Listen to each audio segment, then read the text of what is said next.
ఓం నమస్తేస్తు మహామాయే శ్రీపీఠే సురపూజితే శంఖచక్రగదాహస్తే మహాలక్ష్మీ నమోస్తుతే మహాలక్ష్మీదేవ్యై నమో నమః. ప్రేక్షకులందరికీ కూడా నమస్కారము. నేను మీ హరిహర శర్మ. శ్రావణ మాసం అనగానే అందరికి గుర్తొచ్చేటువంటి మొదటి విషయము శ్రావణ శుక్రవారం వ్రతం, వరలక్ష్మీ వ్రతం.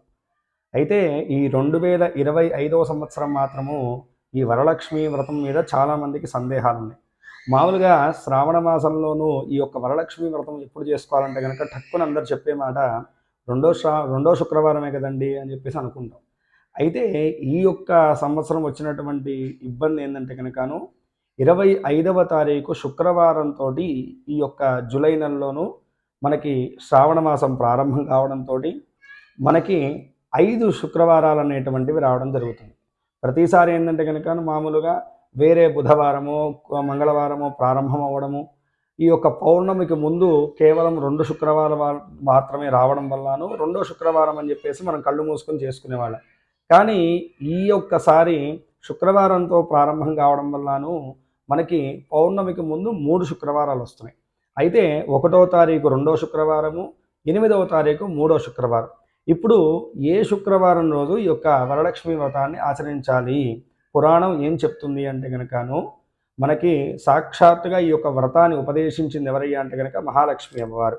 భవిష్యోత్తర పురాణంలోనూ తన యొక్క భక్తురాలైనటువంటి చారుమతిని ఉద్దేశించి అమ్మవారు స్పష్టంగా ఏం చెప్పిందయ్యా అంటే కనుక, పౌర్ణమికి ముందు వచ్చేటువంటి శుక్రవారం నాడు నన్ను పూజించు తల్లి, తద్వారా నీ కోరికలన్నీ కూడా నేను తీరుస్తాను, నీ వరాలన్నీ కూడాను నేను నెరవేరుస్తాను అని చెప్పేసి అమ్మవారు మాటిచ్చింది.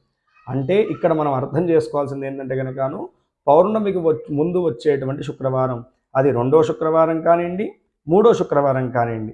అయితే ఈ సంవత్సరం 2025వ సంవత్సరం ఏ రోజు చేసుకోవాలి? ఆ 3వ శుక్రవారం ఎప్పుడు వస్తుందంటే కనుక 9వ తారీఖు ఆగస్టు నెల 2025న మనకి శ్రావణ పౌర్ణమి, రాఖీ పౌర్ణమి వస్తుంది. కాబట్టి దాని ముందు రోజైనటువంటి 8వ తారీఖు వచ్చేటువంటి శుక్రవారం రోజే వరలక్ష్మి వ్రతాన్ని అందరూ కూడా ఆచరించాలి.